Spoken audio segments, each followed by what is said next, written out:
The next time you come across a basket of fruit, don't just eat it, have some fun with it first. In this project, we're converting any ordinary apple into a decorative and completely edible apple swan.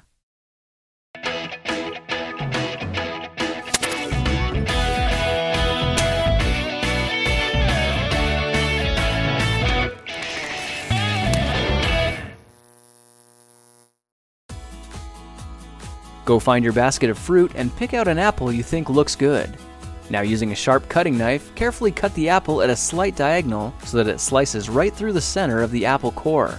While we're here, let's save 2 of the seeds because we'll be needing them later. Now that we've got our 2 halves, let's take the side that still has the bottom attached and place it face down on a cutting board. We'll need to place 2 butter knives perpendicular with the top and bottom of the apple.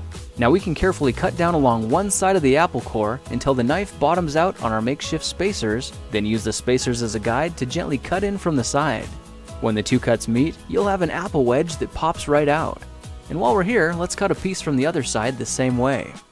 Now our goal with these is to cut out 3 more L-shaped wedges about 1/4 inch thick. And this time, rather than cutting in sideways toward your fingers, try turning the piece over so you can cut downward and meet the first cut at the bottom. Now with a little wiggle, a new apple wedge should break free.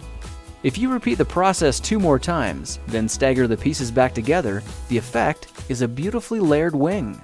Now just cut the other piece the same way, and your swan's body should look like this. To make a place for the head, all we need to do is carefully cut into the front of the body and gently lift the pieces out to reveal a clean and fairly deep groove. At this point, we can go ahead and grab the other half of the apple and place it between the butter knives like before. But this time, we're just going to use them as spacers to cut an even slice off the bottom.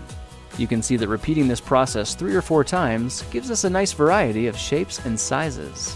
Now look for a piece that resembles a heart that's been slightly flattened on top. All it takes to form the swan head is 3 strategic cuts with a knife. I made 1 angled cut to form the head, a horizontal cut to form the neck, and 1 slanted cut at the bottom for the base. Now you should be able to see how this is coming together. And to clean it up a bit, just use your knife to round off the sharp edges. All that's left now is to place the apple seeds where you think the eyes should go, then use the side of a butter knife to press them firmly into position. When both eyes look good, simply drop the neck into place, and you're done.